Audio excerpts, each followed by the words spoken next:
मैं तो इतना समझ गया कि अगर आपको ज़िंदगी जीना है, तो आपको बेईमानी की कोई आवश्यकता ही नहीं। और अगर आपके लिए मान के लिए ज़िंदगी जीना है, तब तो आपको बेईमानी करनी पड़ेगी, यहाँ तक अपने घर में भी। क्या? बाहर तो छोड़ दो। एक लुटेरा जब लूटता है ना, तो ये कभी मत समझना कि वो घर छोड़ता है, वो सबको लूटता है। क्या? हाँ। आप ये न मत समझना कि आप अपने परिवार से बेईमानी नहीं कर रहे हो। मैंने कहा ना, आप सामान दूसरी जगह भेज रहे हो, वो दूसरी जगह भेज रहे हैं। घुमा-फिरा के हमारे आपके पास ही आ रही है। क्या? हाँ, वो कई बार कहते हैं कि अपन ने इसको टोपी पहना दी, फिर उसको बस, पहनाई, बस उसको ऐसे ही पहनाई, फिर पहनाते अपने रहो, पास, भोंकते रहो। फिर पता लगा वही टोपी अपने पास आ गई। तो बस यही होता है। एक दूसरे को मूर्ख बना रहे हैं। बस।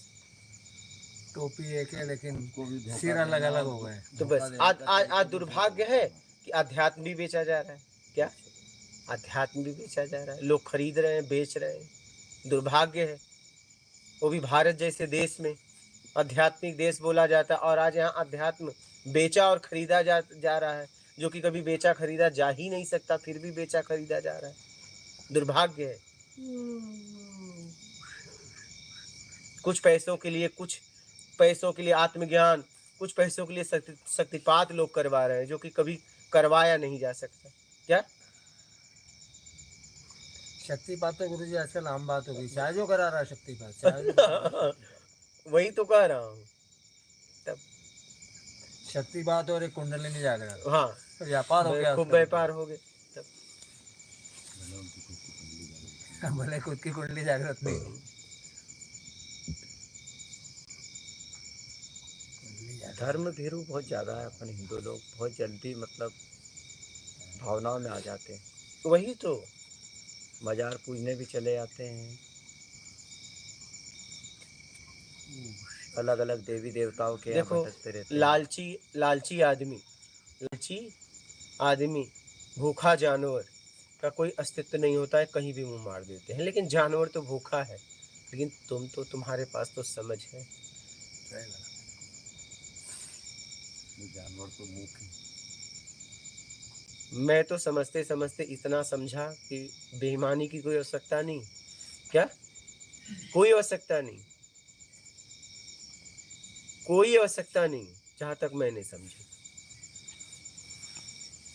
पर गुरु जी कुछ जो जैसे लोग रहते हैं, प्रभावशाली लोग रहते हैं, वो कहते हैं माँ मैं चला गया तो मेरा काम ऐसे हो गया फट से। कोई बात नहीं, क्या? जाने दो। आप क्या कर रहे हो वो देख लो। जब कोई उसी चीज़ को 10 लोग कहते हैं ना, तो प्रभाव में आ जाते हैं। अपन भी सोचते हैं कि वहाँ जाने से अपना काम हो जाएगा। तो वही बात तो है, वही तो बात है। तो आडंबर का जिम्मेदार कौन? लोग, लालची लोग। बाद में बोलेंगे पाखंडवाद हो रहा है। पाखंडवाद का जिम्मेदार कौन? जब तक, देखिए मैं आपको सीधा बात बता दूं, जब तक फ्री में चाहिए और योग्यता से ज्यादा चाहिए, तब तक ये सब होता रहेगा। क्या? ये ध्यान रखना। और आपको अगर फ्री में नहीं चाहिए, योग्यता से ज्यादा नहीं चाहिए, दुनिया में कोई ताकत नहीं है आपको ठग ले, ये समझना। और अगर आपको फ्री में चाहिए और योग्यता से ज्यादा चाहिए, आप ठगे जाओगे। क्या? आपको सीधी बात बता रहा हूँ। तो गुरु जी ईमानदारी से काम कराने में आदमी को कष्ट जरूर होता है, लेकिन होता जरूर है। ऐसा फिर नहीं कि नहीं होता ही होता है। कराना पड़ता है। मैंने किया है, मेरे साथ हुआ है। तब मैंने कहा नहीं, पैसे तो नहीं दूंगा, चाहे कुछ भी कर, तब किसी भी तरीके से करना। नहीं, उसमें समाज के जिम्मेदार हैं, आप लोग भी देख रहे हैं। मैंने अपन खुद लोग जिम्मेदार, खुद जिम्मेदार हैं। घर में कार खड़ी है, जाके 1 रुपए वाला अनाज ला रहे हैं, लाइन में खड़े रहे, तो शर्म की बात नहीं है क्या? आपके लिए है क्या वो? फिर इसमें से भी लोग वो लेते होंगे, नहीं? बताइए, तब लेना चाहिए आप लोगों को, बताइए। फिर नहीं लेना चाहिए, वो जरूरतमंद के लिए आया है ना। ठीक। अभी किसानों का जो ये प्रधानमंत्री ऋण योजना जो दे रहे हैं प्रधानमंत्री, और इसमें कई बड़े बड़े काश्तकार ले रहे हैं इसको। वो जरूरतमंद के लिए है ना। है ही नहीं, जबकि वो उनको जरूरत ही नहीं है, लेकिन बड़े ही लोग हैं, छोटों का तो मिलना भी मुश्किल हो जाता है तब कई बार। तब बताइए।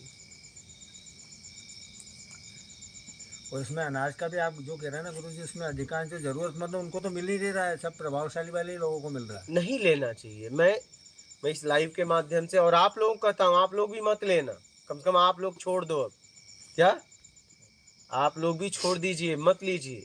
ये भी बेईमानी है, ये भी बेईमानी है।